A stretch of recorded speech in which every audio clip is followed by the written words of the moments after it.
इस वंश का जो दूसरा राजा है वो है बिंदुसार। 297 हो या 298 हो, वह राजा बना। इसको इतिहास में अमित्रघात,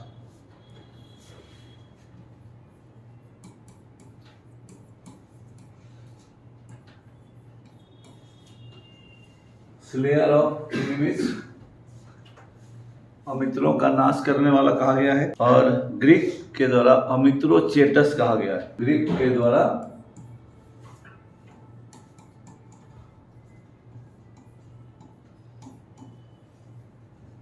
चंद्रगुप्त को सैंड्रोकोटस कहा गया है, तो इसको अमित्रोचेटस कहा गया है। इसके राजनीतिक उपलब्धियों के बारे में ज़्यादा जानकारी इतिहास में नहीं है, लेकिन इसके लिए इतना भी कम नहीं था कि अपने पिता के द्वारा दिए गए राज्य को वह बनाए रखा। तो ये भी एक उपलब्धि मानी जाती है कि आप अपने पूर्वजों से प्राप्त जो भी आपके पास है, you maintain the legacy, the heritage, तो उसमें इसने उसको मेंटेन रखा। इसको आओ पियो मौज करो वाला शासक कहा गया है। Person of happy go and lucky disposition, happy go and lucky disposition, खाओ पियो मौज करो। इससे एक बड़ा आधार ये है कि कहा गया कि एंटियोकस जो राजा था उससे उसने कहा कि मीठी शराब यानी स्वीट वाइन, भुने हुए मांस, ड्राइड फिग और एक विद्वान, एक सॉफिस्ट भेजो, है ना। तो शराब मांग रहा है, मांस मांग रहा है। कुछ लोगों ने उसी आधार पर कहा कि खाओ पियो मौज करने वाला, जगह जगह से शराब और तरह का चीज हुमायूं भी पीते रहता था, तो सब अलग अलग जगहों का टेस्ट कैसा है लेते रहता था।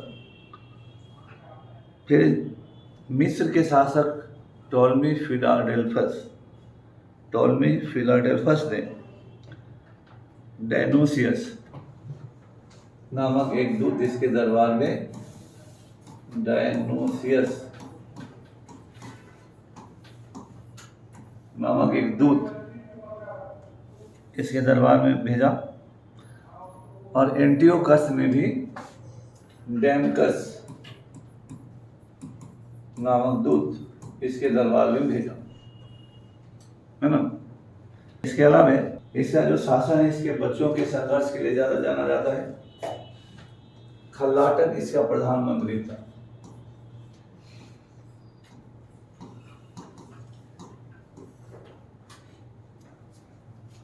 अब स्रोतों में कहा गया है कि इसके 100 पुत्र हो सकता है कि यह कहानी महाभारत की कहानी से इंस्पायर्ड हो। 100 पुत्रों का कहानी और संघर्ष अपनी जगह पर है, तो इसीलिए वो वाला कहानी इसके साथ भी जोड़ दिया गया है।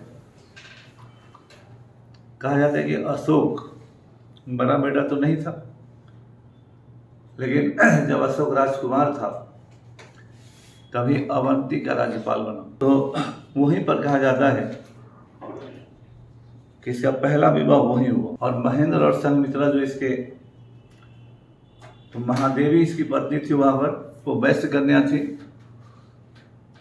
वहां के व्यापारी की कन्या थी, और महेंद्र और संघमित्रा वहीं पैदा हुए थे उज्जैन में। सुसीम इसका बड़ा भाई था, और सुसीम तक्षशिला का गवर्नर था।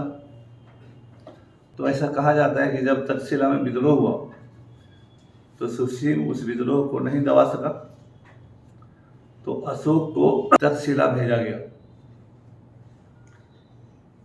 तक्षशिला में एक अभिलेख मिला है,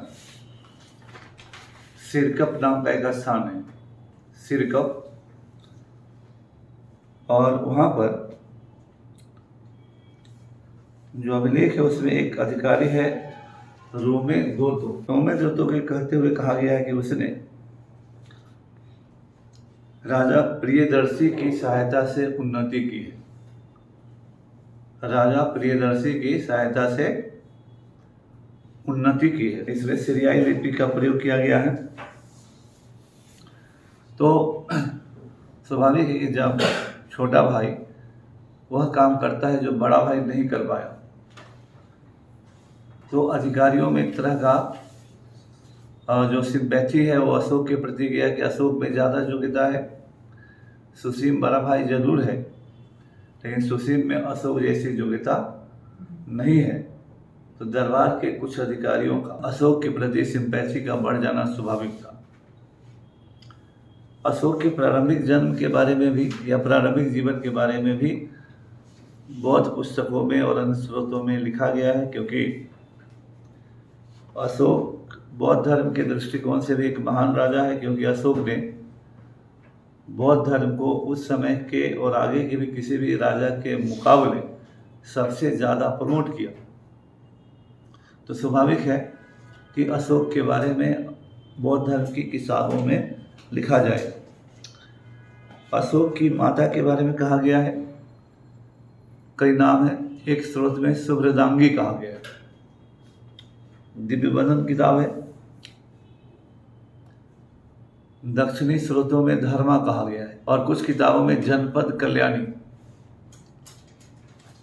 या चंपा के किसी ब्राह्मण की पुत्री कहा गया है। कहा गया कि बिंदुसार की कुल 16 पत्नियां थी, 100 हो या 101 पुत्र थे। सुसीम सबसे बड़ा था और तिस्या सबसे छोटा था। तिस्या सबसे छोटा था।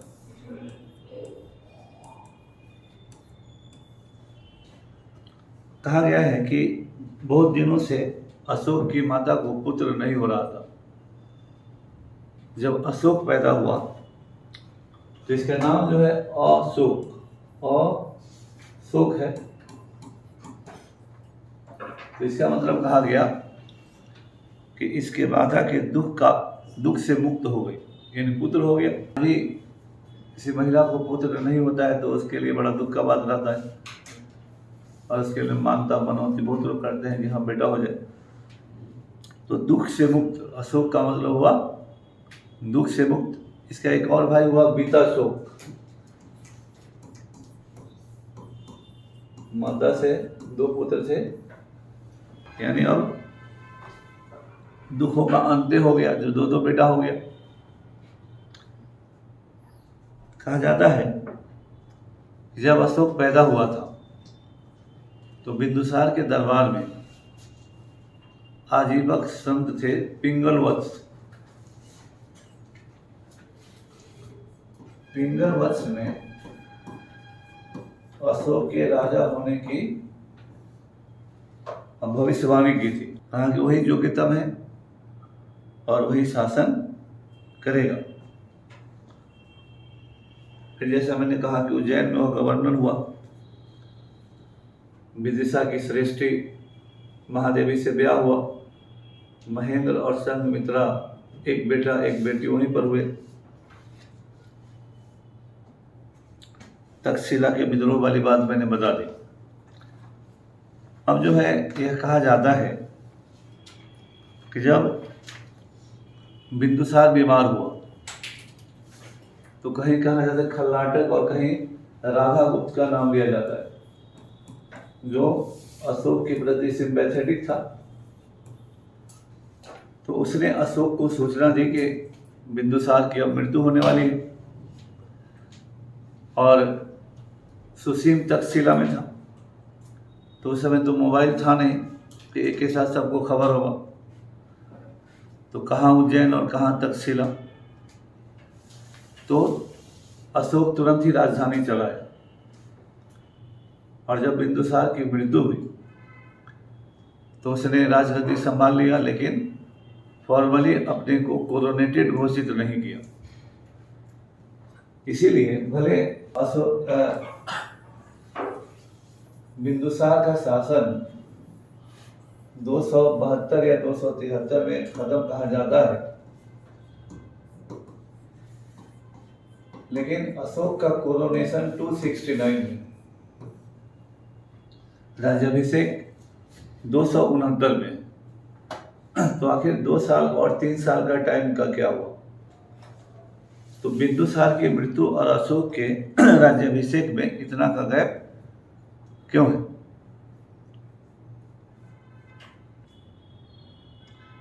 तो उसी में सारी कहानियां आ जाती है और कहा जाता है कि ये पीरियड गृह युद्ध का था, जब तक इसके सभी भाई जिंदा थे और या इसको अपोज करने वाले या इसके खिलाफत करने वाले लोग थे, तब तक अशोक ने अपना फॉर्मली राज्याभिषेक नहीं किया।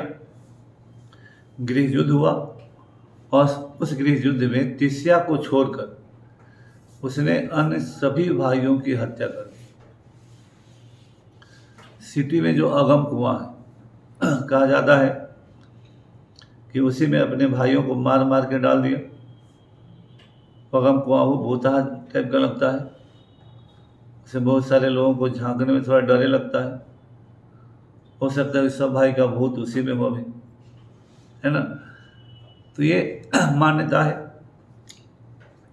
तो इसीलिए अशोक ने इस तरह की लड़ाई करके अपना राज्य प्राप्त किया और जब सभी भाइयों से मुक्त हो गया तब 269 यानी 269 में उसने अपना राज्याभिषेक किया।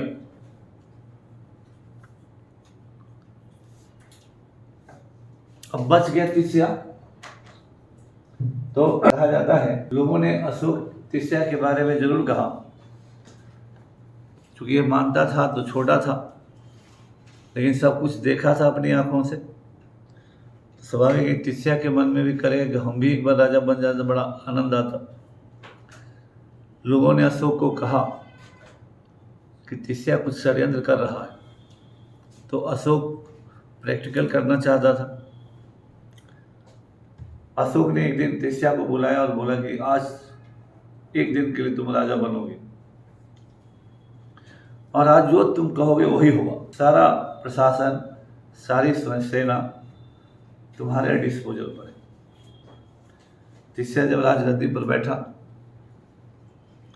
तो उसने सबसे पहले ऑर्डर दिया कि अशोक की हत्या कर दी जाए।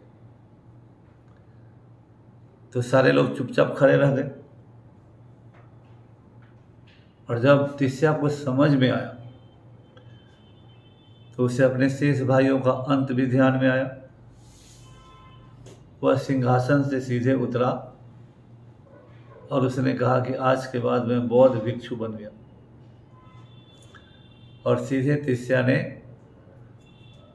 बौद्ध भिक्षु बनने की घोषणा करते हुए बौद्ध वस्त्रों को धारण किया और भाई अशोक से कहा कि अब मैं राजनीति छोड़कर बौद्ध भिक्षु बनकर चला, माफ करना मेरे भाई, है ना। तो इस तरह तिस्या भी चला गया। कहा जाता है कि अशोक ने, अब इसलिए इसमें भी बात आती है कि महेंद्र और संघमित्रा क्यों बौद्ध भिक्षु बने और महादेवी क्या पाटलिपुत्र आई या उज्जैन में ही रही। उज्जैन बौद्ध धर्म का एक महत्वपूर्ण केंद्र था। बौद्ध धर्म का प्रभाव रहा होगा, लेकिन महेंद्र और संघमित्रा राजकुमार थे, राजकुमारी थे दोनों। तो इसके छाती के बारे में जो विवाद होता है उसमें भी इसके कारण एक आता है इफ एंड बट। अशोक ने महेंद्र और संघमित्रा और महादेवी को पाटलिपुत्र नहीं बुलाया। इसका एक कारण इतिहासकार बोलते हैं कि अशोक की और भी शादियां हुई थी, शायद वो क्षत्रिय था और महादेवी वैश्य कन्या थी। तो अगर महेंद्र यहाँ आता कम से कम तो बेटा था, तो अन्य राजकुमारों के साथ राजगद्दी की राइवलरी होती।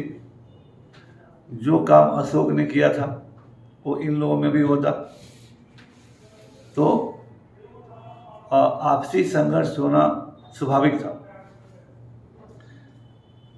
इसलिए संभवतः महादेवी के कारण ही और इस डिस्प्यूट को खत्म करने के लिए कि राजकुमारों के बीच इंटरनल डिस्प्यूट न हो, महेंद्र और संघमित्रा ने बेस्ट ऑप्शन चुना बौद्ध धर्म को अपना लिया। और वैसे तौर पर अगर वो पाटलिपुत्र में भी आएंगे तो अन्य सभी लोग उनका स्वागत करेंगे, क्योंकि सभी को पता होगा कि राजगद्दी का दावेदार ये नहीं है, ये तो बौद्ध भिक्षु हो गया। तो प्रेस्टीज भी प्राप्त किया और संघर्ष भी नहीं हुआ। तो संभवतः इस कारण भी लोग कहते हैं कि मौर्य क्षत्रिय थे, क्योंकि वैश्य कन्या से उत्पन्न पुत्र को वह राजगद्दी देने के लिए नॉमिनेट नहीं कर रहा था कि अंदर ही कहीं उसका विरोध न हो जाए। इसकी संभावना इतिहासकारों में है और इसीलिए महेंद्र संघमित्रा, ताकि उनका प्रेस्टीज, उनका ऑनर, रेस्पेक्ट मेंटेन रहे राज दरबार में, क्योंकि वो किसी के पॉलिटिकल राइवल अब नहीं रहेंगे। और फिर वही लोग श्रीलंका गए और बोधि वृक्ष की टहनी लेते गए, जो आज भी श्रीलंका में जो पुराना पीपल का वृक्ष है कहा जाता है कि उसी का अंश है।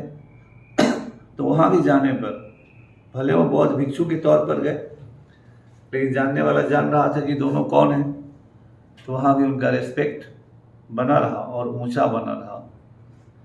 तो इसलिए महेंद्र संघमित्रा ने एक बेटर ऑप्शन चुना और वो बौद्ध धर्म अपनाया और चले गए लोग श्रीलंका।